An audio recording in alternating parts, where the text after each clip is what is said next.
ሰላም ውድ ተማሪዎች እንደምን ቆያችሁ? እንኳን ወደ ተማሪ ቤት ቻናላችን በሰላም መጣችሁ። ለዛሬ ቪዲዮ የ6ኛ ክፍል አካባቢ ሳይንስን ይዤላችሁ ቀርቤያለሁ። አብራችሁኝ እንድትቆዩ ይጋበዝኩኝ። በቀጥታ ወደ ቪዲዮ አልፋለሁ። የ6ኛ ክፍል አካባቢ ሳይንስ ምዕራፍ 1 የምስራቅ አፍሪካ መገኛ ይሰኛል ርዕሱ። እዚህ ላይ የምናያቸው መሰረታዊ ነጥቦች ምንድናቸው? የምስራቅ አፍሪካ መገኛ ከማየታችን በፊት አጠቃላይ ስለዚህ ምዕራፍ መግቢያ እንማራለን። አፍሪካ ስለሚለው አህጉር አንዳንድ መረጃዎችን እዚህ ጋር ሰጣችኋለሁ። የመጀመሪያው ምንድነው? እንግዲህ አፍሪካ በዓለማችን ካሉ 7 አህጉራት ክፍለ ዓለማት መካከል አንዷ ነች ይለናል። በአህጉራችን ላይ 7 ክፍለ ዓለማት አሉ። እነዚህ መሰረታዊ ነጥቦች ሚኒስትሪ ላይ ተጠየቃላችሁ። በዓለማችን ላይ 7 ክፍለ አህጉራት ወይም ክፍለ ዓለማት ይገኛሉ ማለት ነው። ስለዚህ አፍሪካ ደግሞ ከዛ ውስጥ አንዷ ነች ማለት ነው። አፍሪካን በቀላሉ ለማጥናት 5 ትልልቅ ክፍሎች ወይም ቀጠናዎች አድርገን እንከፍላታለን። አፍሪካን በቀላሉ ለማጥናት እንዲመቸን አፍሪካን በ5 ቀጠናዎች እንከፍላለን ማለት ነው። የመጀመሪያው ምስራቃዊ አፍሪካ፣ ሁለተኛው መካከለኛ አፍሪካ፣ ሰሜናዊ አፍሪካ፣ ደቡብ አፍሪካና ምዕራባዊ አፍሪካ ተብሎ በ5 ይከፈላሉ ማለት ነው። የዚህ ምዕራፍ ዋናው ሐሳብ ምንድነው? መጀመሪያ ላይ ያለችው ምስራቃዊ አፍሪካ ነው። ምክንያቱም ኢትዮጵያም ምስራቅ አፍሪካ ውስጥ ስለምትገኝ በዛው እነዚህ ነገሮች እናያለን ማለት ነው።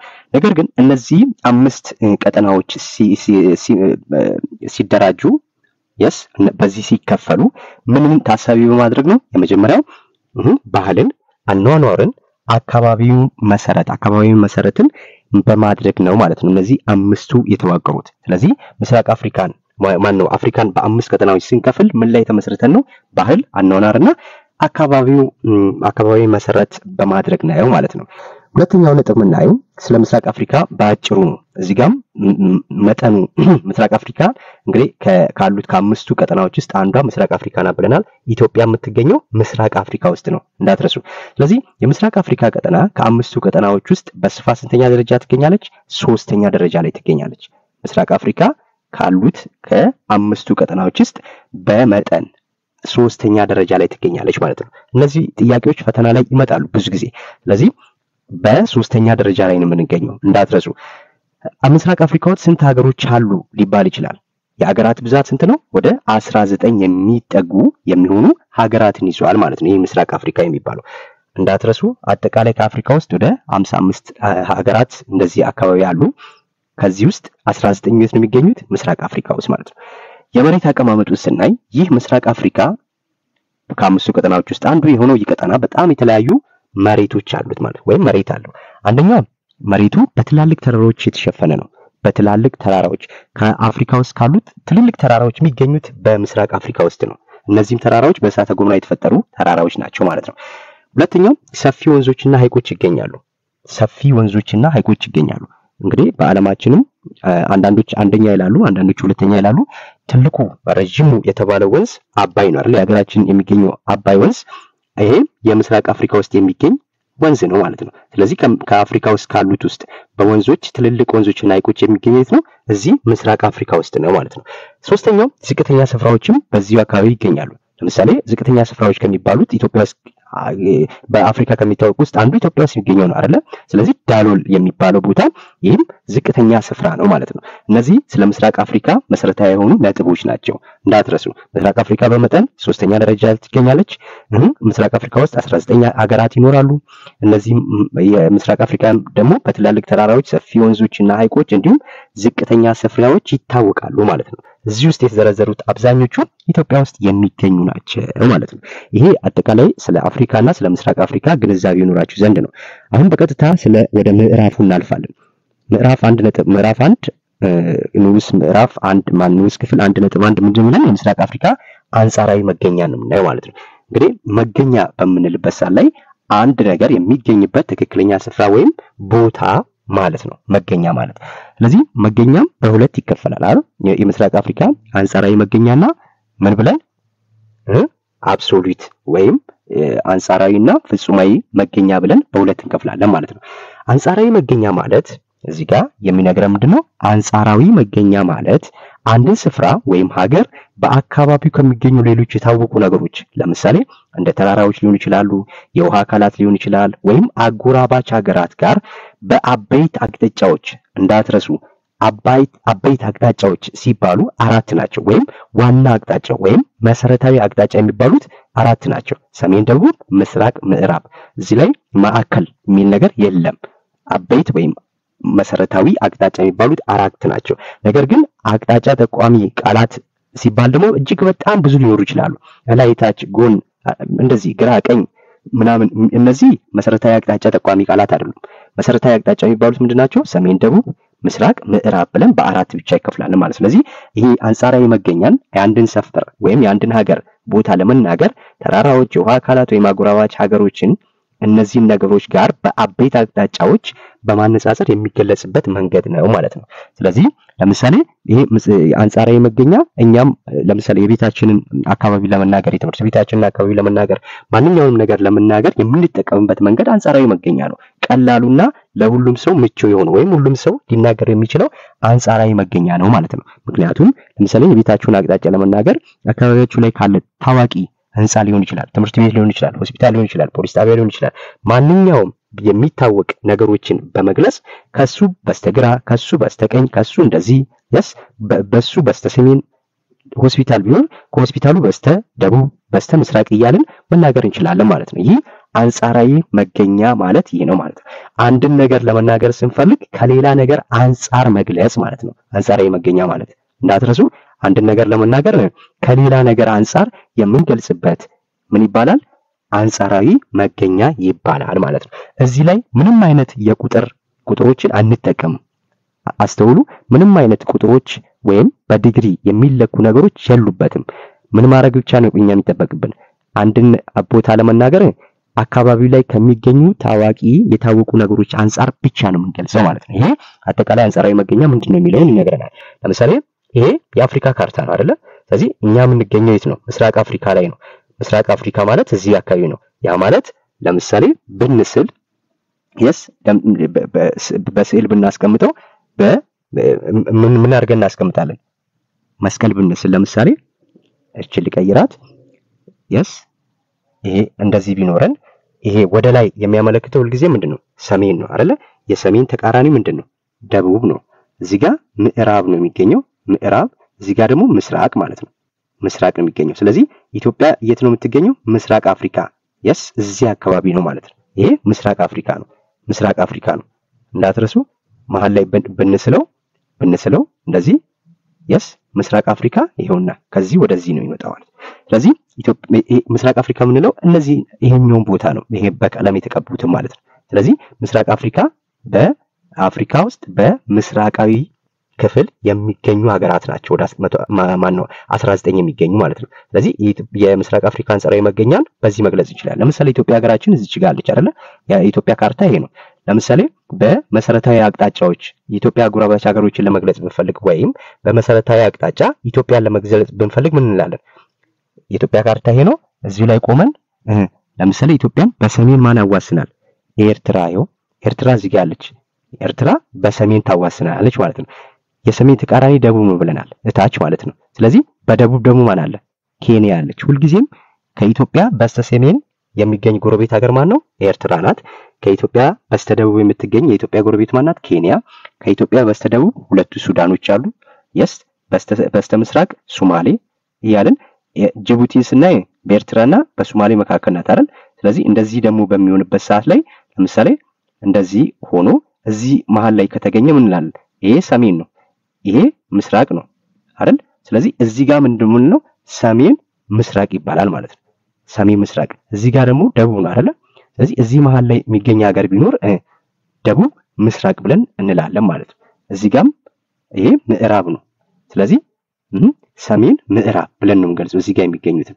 እዚህ ጋር ደግሞ የሚገኙትን ደቡብ ምዕራብ እያልን እንገልጻለን ማለት። ይሄ በመሰረታዊ አቅጣጫ የአንጻራዊ መገኛን ለመግለጽ ስንፈልግ የምንጠቀምበት ነው ማለት ነው። አራቱ መሰረታዊ አቅጣጫዎች ግን እንዳትረሱ። ሰሜን ይሄ ቀስቱ ወደ ላይ የሚያመለክተው ነው። ከሱ የሰሜን ሁልጊዜም ተቃራኒው ደቡብ ነው። ምዕራብ በስተግራ፣ በስተቀኝ ደግሞ ምስራቅ ማለት ነው። ይሄ አራቱ መሰረታዊ አቅጣጫዎች ናቸው። የምስራቅ አፍሪካ ፍጹማዊ መገኛስ አንጻራዊ መገኛ ላየን አይደል? ስለዚህ ፍጹማዊ መገኛ የምስራቅ አፍሪካን ስናይ ደግሞ ፍጹማዊ መገኛ ማለት አግድም፣ እንዳትረሱ። አግድም ማለት እንዴት ነው? ሆሪዞንታል እንደዚህ የሚሰመር ማለት ነው አግድም። ስለዚህ አግድም ወይም ኬ ክሮስ እና ቋሚ ሲባል ደግሞ እንደዚህ የቆመ ማለት ነው። ስለዚህ ቋሚ ወይም ኬንትሮስ። አሁን አግድም ኬክሮስ፣ ቋሚ ኬንትሮስ የሆኑ መስመሮችን በመጠቀም የአንድን ስፍራ ትክክለኛ ቦታ በዲግሪ ልኬት እቺ ፈተና ላይ ብዙ ጊዜ የምትመጣው ይችላል። ስለዚህ በዲግሪ ልኬት ወይም በቁጥር መግለጽ ማለት ነው። አንጻራዊ መገኛ ላይ ምንም አይነት የዲግሪ ልኬት ወይም ቁጥር አንጠቀምም። አንድ ነገር ለመግለጽ አካባቢው ካሉ ታዋቂ ነገሮች ብቻ በማነጻጸር ነው ብለናል። እዚህ ላይ ግን ከሚከተሉት ውስጥ በዲግሪ የምንገልጸው የመገኛ አይነት የትኛው ነው ሊለን ይችላል። ስለዚህ በዲግሪ ልኬት ወይም በቁጥር የሚገለጸው ፍጹማዊ መገኛ ነው ማለት ነው። ኬክሮስ፣ ኬንትሮስ እንዳትረሱ። ኬክሮስ አግድም፣ ኬንትሮስ ቋሚ። ይሄን ትይዛላችሁ። ለምሳሌ ምስራቅ አፍሪካ ፍጹማዊ መገኛ ከ18 ዲግሪ ሰሜን እስከ 27 ዲግሪ ደቡብ ከ18 ዲግሪ ሰሜን እስከ 27 ዲግሪ ደቡብ ኬክሮስ እና ከ22 ዲግሪ ምስራቅ እስከ 15 ዲግሪ ምዕራብ 28 ምስራቅ ኬንትሮስ ነው ማለት ነው። ይሄ የዲግሪ ጥያቄ ብዙ ጊዜ አይጠይቅም፣ ግን ብትይዙ ጥሩ ነው። የምስራቅ አፍሪካ በዲግሪ ሲገለጽ እንዴት ነው ብሎ ሊጠይቃችሁ ስለሚችል ማለት ነው። ይሄ ፍጹማዊ መገኛ ነው። ስለዚህ ፍጹማዊ መገኛ ላይ ምንድነው ዋና ነገር የምንይዘው? ሁለት መስመሮች አሉ። አንዱ አግድም፣ አንዱ ቋሚ። አግድሙ ምን ይባላል? ኬክሮስ፣ ቋሚው ኬንትሮስ። ሁለተኛው ነገር ፍጹማዊ መገኛ ስናወራ ሁልጊዜም በዲግሪ ልኬት ወይም በቁጥር መገለጽ አለበት ማለት ነው። ይሄን መለየት መቻል አለባችሁ። እሺ እንግዲህ ኬንትሮስ እና ኬክሮስ ታዲያ ምን ማለት ናቸው? እያንዳንዱን እንያቸው። ኬክሮስ እና የኬንትሮስ መለኪያዎች ወይም ኬክሮስ አግድም፣ ኬንትሮስ ቋሚ መስመሮች ማለት ነው። እነዚህ ምንድናቸው የሚለውን ነው የምናየው። መሬት ላይ የምንገኝበትን ቦታ በትክክል ለማወቅ በካርታ ወይም በግሎብ ወይም ሉል ማለት ነው። ስለዚህ በሉል ላይ ሁለት አይነት የሐሳብ መስመሮችን እንጠቀማለን። የሐሳብ መስመሮችን ኢማጂነሪ ላይ ናቸው። እነዚህን የሐሳብ መስመሮች እንጠቀማለን። እነሱም አግድም መስመርና ቋሚ መስመር ብለናል። አግድም መስመሩ ኬክሮስ፣ ቋሚ መስመሩ ኬንትሮስ እንዳረሱ ይሄንን። ስለዚህ እነዚህን ሁለት መስመሮች እንጠቀማለን ማለት ነው። ይሄ ማስታወሻ ምንድነው? እነዚህ መስመሮች ማናማ ኬክሮስ እና ኬንትሮስ ማለት ነው። እነዚህ መስመሮች በመሬት ላይ ያሉ አይደሉም። በመሬት ላይ የሚታዩ አይደሉም። እነዚህ መስመሮች ሰዎች ቦታ ለመለካት እንዲረዳቸው በካርታ ላይ የሚሰመር የሐሳብ መለኪያዎች ናቸው ማለት ነው። የሂሳብ መለኪያዎች ናቸው። ሲጀምርም በሐሳባችን ኢማጂነሪ ላይ ናቸው እንጂ ሪል ወይም በትክክል ያሉ መሬት ላይ የሚገኙ መስመሮች አይደሉም ማለት ነው። ስለዚህ በእነዚህ መስመሮች መካከል ያሉት ርቀቶች በምን ይለካሉ? በዲግሪ ይለካል ብለናል። ይህን በምስል አስደግፌ ሳሳያችሁ በጣም ቀላል ይሆናል። ስለዚህ እዚህ ላይ የምትይዙት ምንድነው? እነዚህ ሁለት መስመሮች ምን አይደሉም? የሐሳብ መስመሮች ናቸው እንጂ ምን አይደሉም? በመሬት ላይ የሚገኙ ትክክለኛ ቦታዎች አይደሉም ማለት ነው። እሺ ሌላው ታዲያ ኬክሮስ ምንድነው? ኬክሮስ በእንግሊዘኛው ላቲቲዩድ ይባላል። ላቲቲዩድ ኬክሮስ ላቲቲዩድ ምን ብለናል? አግድም ብለናል ቅድም አይደል? ስለዚህ አግድም መስመር ወይም ትይዩ መስመሮች ይባላሉ። አግድም መስመሮች ምንድናቸው? ወይም ኬክሮስ ስንል ምን ማለት ነው? አግድም መስመሮች እንደዚህ ነው የሚሰመረው ብለናል። እነዚህ አግድም መስመሮች በግሎብ ወይም በሉል ላይ ወይም በካርታ ላይ ከየት ወዴት የሚሰሉ ናቸው? ከምስራቅ ወደ ምዕራብ ወይም ከምዕራብ ወደ ምስራቅ። ምክንያቱም አግድም መስመር ካልን ይሄን እንደዚህ ብናደርገው ከዚህ ውስጥ አግድሙ የቱ ነው? ይሄ ነው አይደለ? ይሄ መስመር ደግሞ እዚህ ጋር ምዕራብ ብለናል፣ እዚህ ጋር ደግሞ ምስራቅ ብለናል። ይሄ ደቡብ ነው፣ ይሄ ማን ነው? ይሄ ሰሜን ነው። ይሄ ሰሜን፣ ይሄ ደቡብ ብለናል። ስለዚህ ሁልጊዜም ኬክሮስ ወይም አግድም መስመር የሚሰመረው ከየት ወዴት ነው? ከምዕራብ ወደ ምስራቅ ሊሆን ይችላል ወይም ከምስራቅ ወደ ምዕራብ ሊሆን ይችላል ማለት ነው ሲጀምረው። ስለዚህ ከምዕራብ ወደ ምስራቅ ወይም ከምስራቅ ወደ ምዕራብ የሚሰመረው አግድም መስመር ምን ይባላል ቢላችሁ ሚኒስትሪ ላይ ምን ትላላችሁ? ኬክሮስ ይባላል ማለት ነው። ኬክሮስ ይባላል። ስለዚህ እነዚህ የተዘረጉ የሐሳብ መስመሮች ናቸው። በመሬት ላይ የሚገኙ ትክክለኛ ሳይሆኑ በሐሳባችን የሳልናቸው መስመሮች ናቸው። ስማቸው እንደሚያመለክተው ሁሉም መስመሮች እርስ በርስ ምንድናቸው? ትይዩ መስመሮች ናቸው። ኬክሮስ በሶስት መልኩ መጥራት እንችላለን። አንደኛው ኬክሮስ፣ ሁለተኛው አግድም መስመር ማለት እንችላለን። አለያም ትይዩ መስመሮች ብለን እንገልጻቸዋለን ማለት ነው። ትይዩ መስመሮች ናቸው። እነሱ መስመሮች እነማን ናቸው የሚለውን ላሳያችሁና በምስል ደግሞ አስደግፍላችኋለሁ። እንግዲህ የአግድም መስመር መነሻዎች ክፍፍልን ስናይ የአግድም መስመሮች መነሻና ክፍፍልን እንይ። አግድም መስመሮች እንዴት ይከፈላሉ? የመጀመሪያው መነሻው መስመር ከየት ነው? አግድም መስመር ለማስመር መነሻው መስመር ከየት ነው የሚለውን እንይ። ዋናው የአግድም መስመር ምን ይባላል? የምድር ወገብ ይባላል ማለት ነው። ወይም ኢኩዌተር ይባላል። ልክ የምድር ወገብን መሃል ላይ እንደዚህ የምትሰመረው ይሄ ለምሳሌ ምን ቢሆን ይሄ ሉል ቢሆን እንደዚህ ቢሆን yes ስለዚህ መሃል ምድርን እኩል ቦታ የሚሰነጥቅ አግድም መስመር ምን ይባላል? ይሄ የምድር ወገብ ይባላል። ይሄ ኢኩዌተር ምንለው ማለት ነው። ስለዚህ መነሻው ሁሉ ጊዜም እቺ መነሻ ናት 0 ዲግሪ ላይ ነው የምትገኘው ሁሉ ጊዜም። ኢኩዌተር ወይም የምድር ወገብ በስንት ዲግሪ ላይ ይገኛል ከተባለ 0 ዲግሪ ላይ ይገኛል ማለት ነው። ስለዚህ ይሄ አግድም መስመር የምድር ወገብ ኢኩዌተር ይባላል። የሚገኘው በስንት ዲግሪ ነው? በ0 ዲግሪ ላይ ነው። ክፍፍሉስ እንዴት ነው? ስለዚህ ከምድር ወገብ ሁለት መስመሮች በላይ በኩል ሁለት መስመሮች አሉ፣ በስር በኩል እንዲሁም ሁለት መስመሮች አሉ። እንዴት ነው የምንከፍላቸው? ከምድር ወገብ ወደ ታች ሁለት፣ ከምድር ወገብ ወደ ላይ ሁለት አለ። እንግዲህ የምድር ወገብ ምድርን ለሁለት እኩል ክፍሎች ይከፍላል። እንዳትረሱ እዚህ ጋር በጣም መጠንቀቅ ያለባችሁ ወዴት ከየት ወዴት ይሰመራል ተብሎ ከተጠየቀ ከምዕራብ ወደ ምስራቅ እንዲሁም ከምስራቅ ወደ ምዕራብ ነው ምንለው። ከየት ወዴት ነው አግድም መስመር ወይም ኬክሮስ የሚሰመረው ከተባለ። ነገር ግን የምድር ወገብ ወይም ኬክሮስ የምድር ወገብ ምን እንላለን? የምድር ወገብ መሬትን ከየት ወዴት ነው የሚከፍለው ነው የሚለው። ስለዚህ ይሄን ነገር ለምሳሌ እንዲህ ብቆርጠው ለሁለት ብቆርጠው አንደኛው ወደ ላይ አንደኛው ወደ ታች ነው አይደል የሚወርደው? መሃል ላይ ብትቆርጡት ማለት ነው። ስለዚህ የምድር ወገብ ምድርን ለሁለት እኩል ክፍሎች ይከፍላል። ወዴትና ወዴት? ወደ ላይና ወደ ታች። ያ ማለት ወደ ላይ ከሆነ ሰሜን አይደል? ወደ ታች ሲሆን ደግሞ ደቡብ። በደንብ አስተውሉ። የምድር ወገብ መሬትን ወዴት ይከፍላል ከተባለ ወደ ሰሜንና ወደ ደቡብ ነው የምንለው። ከየት ወዴት ይሰመራል ከተባለ ግን ከምስራቅ ወደ ምዕራብ ከምዕራብ ወደ ምስራቅ። ይሄን በደንብ ለዩ። ስለዚህ የመጀመሪያው ሰሜን ንፍቀ ክበብ የምንለው ነው ወይም ከምድር ወገብ በላይ ያለው፣ እንዲሁም ደቡብ ንፍቀ ክበብ ወይም ከምድር በታች የሚገኘው ማለት ነው። ይሄን እንዳትረሱ። ስለዚህ በእያንዳንዱ ከምድር ወገብ ቀጥሎ የሚመጣው ሌላ መስመር አለ፣ ቀጥሎ የሚመጣው ሌላ መስመር አለ። ስለዚህ በእያንዳንዱ መስመሮች መካከል ያለው ርቀት አንድ ዲግሪ ነው እንዳትረሱ። ስለዚህ አንድ ዲግሪ ይለያያል። ነገር ግን አጠቃላይ ከምድር ወገብ በላይ ስንት ዲግሪ ነው? አጠቃላይ 90 ዲግሪ ነው። ከምድር ወገብ በታችም አጠቃላይ 90 ዲግሪ ነው። ይሄ በምስል አሳያችኋለሁ። እሺ ስለዚህ አጠቃላይ የምድር ወገብ ወይም አግድም መስመር ብዛት ስንት ነው ስንባል 180 ይሆናል ማለት ነው። ለምን ስንባል ከምድር ወገብ በላይ 90 ከምድር ወገብ በታች 90 ስለሚሰመር ማለት ነው። ኦኬ ይሄን ካየን አምስቱ ዋና ዋና አግድም መስመሮች እነማን ናቸው? አምስቱ ዋና ዋና አግድም መስመሮች በአየር ንብረትና በመሬት ጥናት ውስጥ ትልቅ ቦታ የሚሰጣቸው አምስቱ ዋና ዋና አግድም መስመሮች የሚከተሉት ናቸው።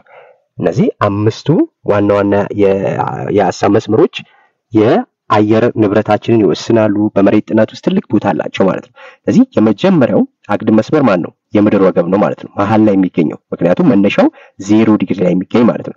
ሁለተኛው ከምድር ወገብ ከፍ ብሎ የሚገኘው ቅድም እንዳልኳችሁ ይሄ ምድር ቢሆን መሃል ላይ የሚገኘው የሀሳብ መስመር ምንድነው? ይሄ የምድር ወገብ ነው ብለናል። ስለዚህ እቺ ኢኩዌተር ትባላለች። ከሱ ቀጥሎ የሚመጣው ሁለተኛው መስመር ማን ነው? የካንሰር መስመር ይባላል። ትሮፒክ ኦፍ ካንሰር ይባላል። ስለዚህ ካንሰር ነው ከምድር ወገብ ከፍ ብሎ የሚገኘው ካንሰር ነው እዚህ ጋር የሚገኘው የካንሰር መስመር ማለት ነው። የካንሰር መስመር ስንት ዲግሪ ላይ ይገኛል ከተባልን 23.5 ሰሜን ወይም 23.1/2 ሰሜን ላይ የሚገኘው ማን ነው? ከምድር ወገብ ከፍ ብሎ የሚገኘው ካንሰር ነው። ቀጥሎ የሚመጣው ከምድር ወገብ ከፍ ብሎ ላይኛው ላይ የሚገኘው ደግሞ የካፕሪኮርን መስመር ነው ወይም ትሮፒክ ኦፍ ካፕሪኮርን የምንለው ነው። ካፕሪኮርን ደግሞ 66.5 ሰሜን ነው ወይም 66.1/2 ሰሜን ማለት ነው። ስለዚህ እነዚህን ሁለት ቁጥሮች ስንደምር 90 ነው የሚመጣው። ምክንያቱም 66.5 ሲደመር 23.5 90 ይመጣል ማለት ነው። ስለዚህ ከምድር ወገብ በላይ የሚገኘው የመጀመሪያው የሚመጣው ማን ነው? ካንሰር 23.1/2 ቀጥሎ 66.1/2 የሚገኘው ማን ነው? ካፕሪኮርን ማለት ነው። ከስር ደግሞ ከምድር ወገብ ታች የመጀመሪያ ላይ የሚመጣው ማን ነው? አርክቲክ ነው። አርክቲክ አንታርክቲክ አይደለም፣ አርክቲክ። ስለዚህ አርክቲክ እዚች ጋር ምንድነው? እዚች ጋር ከምድር ወገብ ከፍ ብሎ የሚገኘው የመጀመሪያው ማን ነው? ካንሰር ሰሜን ብያቸዋለሁ አይደል? ካንሰር ሰሜን፣ እቺ ካንሰር ሰሜን ነው የምትገኘው። ቀጥሎ ከካንሰር ቀጥሎ የምትመጣው ማናት? አርክቲክ ናት። እንዳትረሱ እዚች ጋር አርክቲክ ናት። 66.1/2 የምትገኘው አርክቲክ። አቺ አርክቲክ ናት ማለት ነው። እቺኛዋ ካንሰር ናት። እቺ የምድር ወገብ ናት። ሁለቱ ከላይ የሚገኙ ናቸው። ከስር ደግሞ የሚገኘው የካፕሪኮርን መስመር ነው። መጀመሪያ ላይ ከምድር ወገብ ቀጥሎ የሚመጣው ካፕሪኮርን ነው። ካፕሪኮርን 23.5 ደቡብ ወደ ታች ስለሆነ ደቡብ ይገኛል። ቀጥሎ የአንታርክቲክ ክበብ ይገኛል ማለት ነው። አንታርክቲክ ክበብ የት? እዚህ መጨረሻ ላይ የሚገኘው የአንታርክቲክ መጨረሻው አንታርክቲክ መስመር የምንለው 66.5 ደቡብ ይገኛል ማለት ነው። በምስል ላሳያችሁ ይሄንን። አሁን ይሄ ነው ምድራችን እቺ ናት ብለን እናስብ። ስለዚህ ሁልጊዜም ላይ ምንድነው የሰሜን ማለት ነው፣ እታች ደግሞ ደቡብ ነው። በዚህ በኩል ምስራቅ ማነው ምዕራብ፣ በዚህ በስተቀኝ ደግሞ ምስራቅ አለ። አሁን ያያናቸው ሐሳቦች እንዳለ እዚህ ጋር ይብራራሉ። የመጀመሪያው ሁልጊዜም መሬትን እኩል የሚሰነጥቅ መስመር ምን ይባላል? የምድር ወገብ ይባላል። ይሄ የምድር ወገብ ነው፣ በእንግሊዝኛው ኢኩዌተር የምንለው ማለት ነው። ይሄ የምድር ወገብ ነው። ይሄ የምድር ወገብ ሁልጊዜ መነሻው ስንት ዲግሪ ነው? 0 ዲግሪ ነው። የምድር ወገብ መነሻው 0 ዲግሪ ነው። ልክ የምድር ወገብን ከፍ ብለን የምናገኘው የመጀመሪያው አግድም መስመር ማን ነው? ትሮፒክ ኦፍ ካንሰር የካንሰር መስመር የሚባለው ነው። የካንሰር መስመር 23.5 ሰሜን ላይ የሚገኘው ማለት ነው። እንዳትረሱ ከምድር ወገብ ከፍ ብሎ የሚገኘው የመጀመሪያው 23.5 ሰሜን ላይ የሚመጣው የካንሰር መስመር ነው ማለት ነው። ከዛ ከሱ ቀጥሎ ከፍ ብሎ የሚገኘው ማን ነው? የአርክቲክ መስመር ነው። ሁለተኛው አግድም ከምድር ወገብ ሁለተኛው መስመር 66.5 ሰሜን ላይ የሚገኘው ማን ነው? አርክቲክ ነው። ከምድር ወገብ መካከል እያንዳንዱ መስመር ልዩነት 1 ዲግሪ ነው ልዩነቱ። እዚህ ጋር አሁን ይሄ መስመር ዝም ብሎ የገባ ነው፣ 1 ዲግሪ ነው። በዚህ በምድር ወገብና በትሮፒክ ኦፍ ካንሰር 1 ዲግሪ ልዩነት አለ። ከትሮፒክ ኦፍ ካንሰርና እስከ አርክቲክ ሰርክል ድረስ ወይም እስከ አርክቲክ መስመር ድረስ 1 ዲግሪ አለ። በመሃላቸው 1 ዲግሪ ልዩነት አለ። ግን አጠቃላይ አሁን እዚህ ጋር 66.5 እና 23.5 ስንደምር ስንት ይመጣል? 90 ዲግሪ ይመጣል ማለት ነው። ስለዚህ ከምድር ወገብ በላይ 90 ዲግሪ አለ። ከምድር ወገብ በታች ደግሞ የሚገኘው መስመር ማን ነው ስንል ከምድር ወገብ በታች 1 ዲግሪ ዝቅ ስንል የምናገኘው ትሮፒክ ኦፍ ካፕሪኮርን የምንለው ነው። ትሮፒክ ኦፍ ካፕሪኮርን ደግሞ የሚባለው 23.5 ዲግሪ ደቡብ ላይ የሚገኝ ነው። ሳውዝ ደቡብ ማለት ነው። ደቡብ ይገኛል። ይሄ ትሮፒክ ኦፍ ካፕሪኮርን የሚባለው ነው። ስለዚህ ከትሮፒክ ኦፍ ካፕሪኮርን እታች የሚገኘው ማን ነው? የአንታርክቲክ። ሁለቱ ጊዜ ብዙ ጊዜ ተማሪዎች የሚንታታበት አርክቲክ እና አንታርክቲክን እንዳትላውጡ። አርክቲክ ላይ 66.5 ሰሜን የሚገኘው አርክቲክ ነው። 66.5 ደቡብ የሚገኘው ደግሞ አንታርክቲክ ነው ማለት ነው። ስለዚህ ሁልጊዜም አግድም መስመር ብዛቱ ስንት ነው ስንባል 5 ነው። ማን የምድር ወገብ የመጀመሪያው፣ ከዛን ትሮፒክ ኦፍ ካንሰር አርክቲክ 3 ሆነ 4 5 ማለት ነው። ሁሉም እነዚህ ትይዩ መስመሮች ናቸው። ይኸው ትይዩ ናቸው፣ አይነካኩም፣ ግን ትይዩ ናቸው ማለት ነው። ሆሪዞንታል ትይዩ ናቸው። እዚህ ጋርም ከታች ስንት ዲግሪ ነው አጠቃላይ? 90 ዲግሪ ነው አጠቃላይ። ስለዚህ ከምድር ወገብ ወደ ታች ወደ ደቡብ 90 ዲግሪ፣ ከምድር ወገብ ወደ ላይ ወደ ሰሜን 90 ዲግሪ። አግድም መስመር አጠቃላይ ስንት ዲግሪ ነው ስንባል 180 ብለን እንመልሳለን ማለት ነው። ከምድር ወገብ በላይ 90፣ ከምድር ወገብ በታች 90 ማለት ነው። ይሄ 5ቱ መስመሮች ይሄን ያሳየናል። ሁለተኛው ኬንትሮስ ነው። እስካሁን ያየነው ኬክሮስን ነው። ኬክሮስ ወዴት ይሰመራል ስንባል ከምዕራብ ወደ ምስራቅ፣ ከምስራቅ ወደ ምዕራብ። ምድርን ወዴት ይከፍላል ስንባል ግን ወደ ሰሜንና ወደ ደቡብ ማለት ነው። ኬንትሮስ ደግሞ የምንለው በእንግሊዝኛው ሎንጊቲዩድ የምንለው ነው። ሎንጊቲዩድ ይባላል። ስለዚህ ይሄ ደግሞ ቋሚ መስመር ነው። የቅድሙ ምንድነው? አግድም መስመር ነው። ይሄ እንዴት ነው? እንዲህ ቋሚ የቆመ ማለት ነው።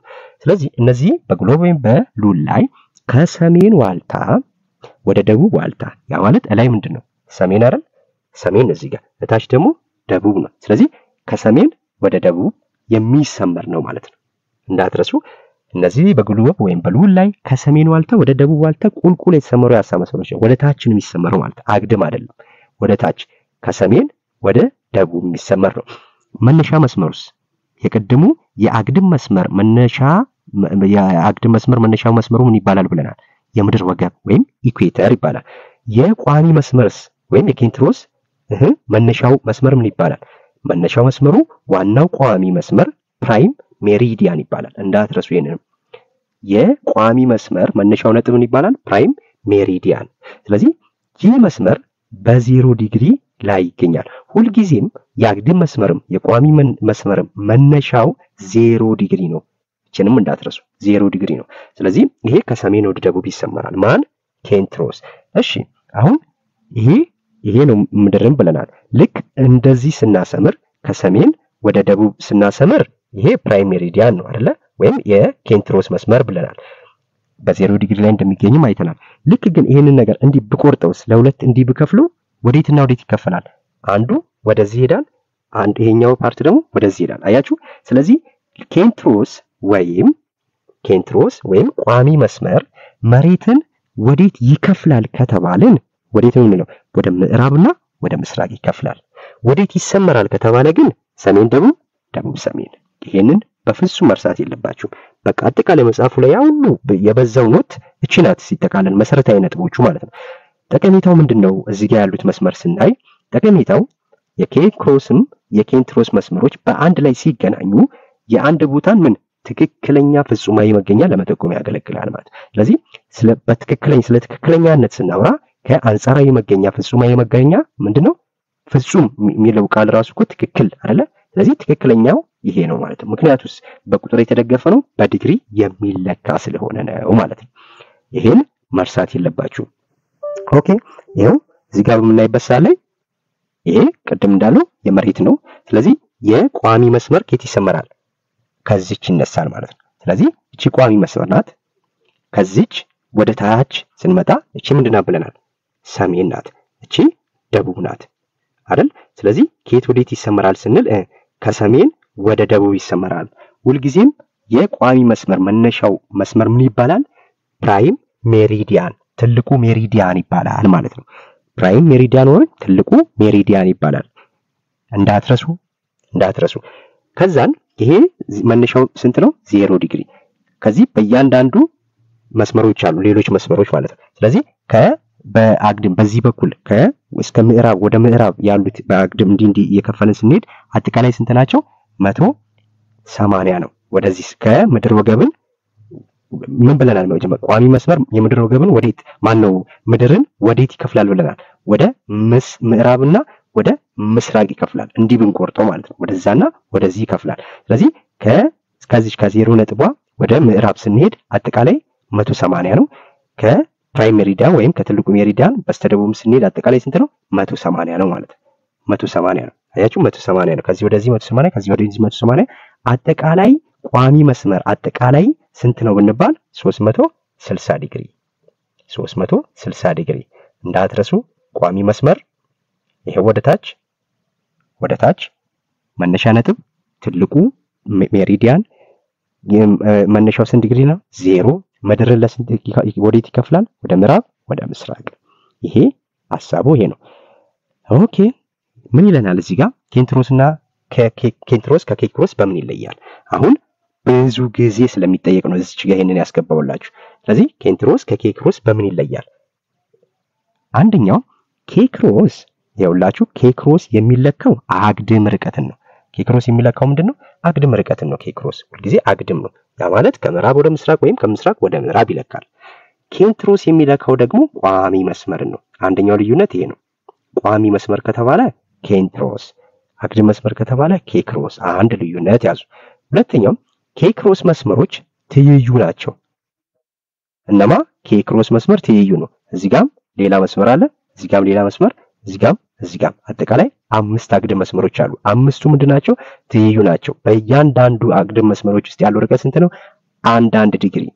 የስ የምድር ወገብ መነሻው የአግድም መስመር መነሻው ነጥብ ምን ይባላል? የምድር ወገብ መነሻዋ ስንት ናት? 0 ዲግሪ። 0 ዲግሪ። ይሄ እያንዳንዱ አጠቃላይ ብንደምሮ 180 እንደሚመጣ አይተናል ማለት ነው። ትይዩ ናቸው እዚህ ጋር ያሉት መስመሮች። ይሄ ደግሞ የኬክሮስ መስመሮች ትይዩ ሲሆኑ ኬንትሮስ መስመሮች ግን ከሰሜን ዋልታ ወደ ደቡብ ዋልታ ይገናኛሉ። ከላይ ወደ ታች የሚገናኝ ነው። ከላይ ወደ ታች እንደዚህ መጥቷል። ከዛን ይሄ የሚመጣና እንደዚህ፣ ይሄ የሚመጣና እንደዚህ፣ ይሄ የሚመጣና እንደዚህ ያለ ነው የሚሄደው ማለት ነው። የስ እንደዚህ የሚሰመሩ ናቸው። አጠቃላይ ብዛታቸው ስንቆጥር 360 ነው የሚመጣው ማለት ነው። ቋሚ መስመር 360 ይመጣል።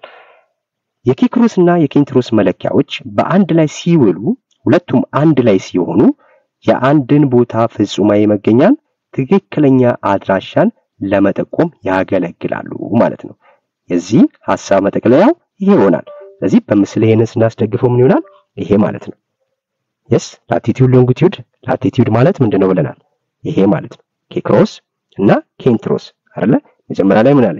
ማን ነው? ኬንትሮስ እና ኬክሮስ። ስለዚህ ይሄ አግድም መስመር ይኸውላችሁ፣ አግድም መስመሩ ይሄ ነው አይደለ? ኢኩዌተር የምድር ወገብ ማለት ነው። ወደ ላይ ወደዚህ የሚሰመር መስመር ነው። እያንዳንዱ መስመሮችን እዚህ ጋር ያሉትን እያንዳንዱ መስመሮችን ስታዩ ምንድናቸው? ትይዩ ናቸው። ይሄ ከዚህ ጋር ትይዩ ነው፣ ይሄ ከዚህ ጋር ትይዩ ነው። በፍጹም አይነካኩም፣ አይቀራረቡም። በእኩል ተመሳሳይ ጉዞ ይጓዛሉ ማለት ይሽከረከራሉ። ስለዚህ በእያንዳንዱ ርቀት ያለው 1 ዲግሪ ነው። 1 ዲግሪ ከምድር ወገብ በላይ ስንት መስመሮች አሉ? ሁለት መስመሮች ናቸው ያሉት። ካንሰርና ካፕሪኮርን። ካንሰር ስንት ላይ ይገኛል? 23.5፣ ካፕሪኮርን 66.5። ከስር ማን አለ? ከስር ካንሰር፣ ካፕሪኮርን እንደገና ምን ብለናል? ማን ነው? ከአርክቲክ እና አንታርክቲክ። እዚች ጋር ካንሰር ካለን የመጀመሪያው ላይ ካንሰር ብለናል። ከዛ ማን አለ? አርክቲክ ነው ያለው። እዚች ጋር ካንሰር፣ እዚህ ጋር ደግሞ አርክቲክ አለ። እዚህ ጋር ደግሞ ካፕሪኮርን ከዛን አንታርክቲክ አለ ማለት ነው። እነዚህ 5 ናቸው። ይሄ ምድር ወገብ ነው መነሻው። ይሄኛውም ሎንጊቲዩድ ስንል ደግሞ ቋሚ መስመር ነው። ቋሚ መስመር ሁልጊዜ መነሻው 0 ነው። ከዚህ ወደዚህ ምድር ለሁለት ይከፍላል። ወዴትና ወዴት? ወደ ምዕራብ፣ ወደ ምስራቅ። ወደ ምዕራብና ወደ ምስራቅ ይከፍላል። የሚሰመረው ግን ከሰሜን ወደ ደቡብ። መነሻው ነጥብ 0። ያ መስመር ይባላል ትልቁ ሜሪዲያን ይባላል። እንግዲህ ይህንን ነው ለዛሬ ያዘጋጁላችሁ። ቀላል ነው ብዬ አስባለሁ። አቀራረቡም እንደማይሰለቻችሁ ተስፋ አደርጋለሁ። በቀጣይ ደግሞ እንደዚሁ በቀላል መንገድ ሌላውን የቀረውን ክፍል ይዤላችሁ እመጣለሁ። ይህንን የተማሪ ቤት የተሰኘው ዩቲዩብ ቻናል ሰብስክራይብ በማድረግ ይህንን ቪዲዮ ላይክ በማድረግ እንዲሁም ለሌሎች ተማሪዎች ይደርስ ዘንድ ሼር አድርጉላችሁ። ማንኛውም ሐሳብ፣ አስተያየት፣ ጥያቄ ያልገባችሁ ነገር ካለ በኮሜንት ላይ አስቀምጡልኝ። በቀጣይ እስከምንገናኝ መልካም የትምህርት ጊዜ